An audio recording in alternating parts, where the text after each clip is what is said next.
ဟုတ်ပဲမင်္ဂလာပါကျွန်တော်ရဲ့တရားထုံးဆောင်ဗီဒီ channel လေးကနေပြန်လည်ကြိုဆိုလိုက်ပါတယ်အဲ့တော့အခုကျွန်တော်ပြောပြပေးချင်တာကတော့2026တလပိုင်းအတွက်တနင်္ဂနွေသားသမီးရဲ့တလတာကံကြမ္မာကိုအစိုးကောင်းကိုဟောပြပေးမှာဖြစ်ပါတယ်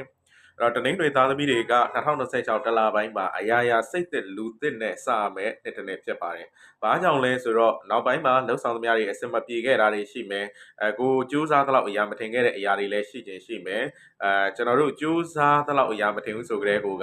ပေးဆက်မှုနဲ့မတန်တဲ့ရလဒ်တွေရတတ်တာပေါ့။အဲ့တော့အဲ့ဒီအခြေအနေတွေရှိခဲ့တယ်ဆိုရင်တော့ခင်ဗျားအနေနဲ့အခုဒီနှစ်သစ်မှာစိတ်သစ်လူသစ်နဲ့ပြန်စူးစမ်းပါအောင်မြင်မှုအသီးပွင့်တွေတေချာပေါက်ရပါလိမ့်မယ်။ငွေကန်လေးတွေဟာဝင်တာထက်အထွက်ကျန်းတတ်တဲ့သဘာဝတွေရှိတယ်ဒါကိုကျွန်တော်ဖြည့်ဆွက်ပြီးရရလေးတွေပေးသွားမယ်တလာပိုင်းအတွင်းမှာခမည်းအနေနဲ့အထူးသတိထားမှာအပေါင်းအသင်းဆွေမျိုးညီကိုမောင်နှမလူရင်းလူယုံတွေရဲ့တိုက်ခိုက်ခြင်းခံရတတ်တာပဲအဲ့တော့မိမိရဲ့ရှိခြင်းမရှိခြင်းကောင်းခြင်းဆိုးခြင်းတွေကိုပတ်ဝန်းကျင်မဝေမျှဖို့တိုက်တွန်းခြင်းနဲ့ဒီတစ်ချက်ကသာအဓိကအရေးကြီးတယ်မောင်ရင်ကိုယ့်အကြောင်းသူများလျှောက်ပြောတယ်သူများကွယ်ရဟားတိုက်မလား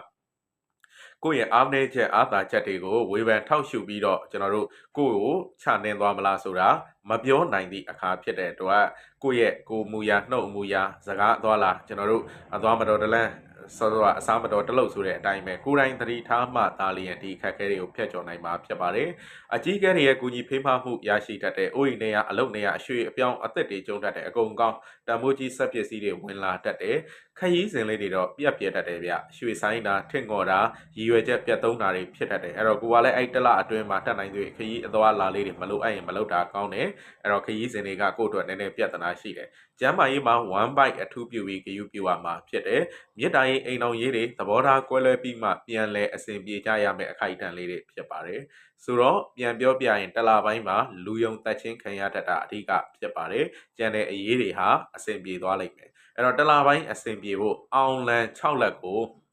အနီရောင်အောင်လန်6လက်ကိုကိုယ့်ရဲ့မွေးနံတောက်မှာလှူပြီးတော့အလိုရှိရာများကိုဆူတောင်းလိုက်ပါခင်ဗျာအားလုံးကောင်းကျိုးလူရဆန္ဒပြေဝကြပါစေ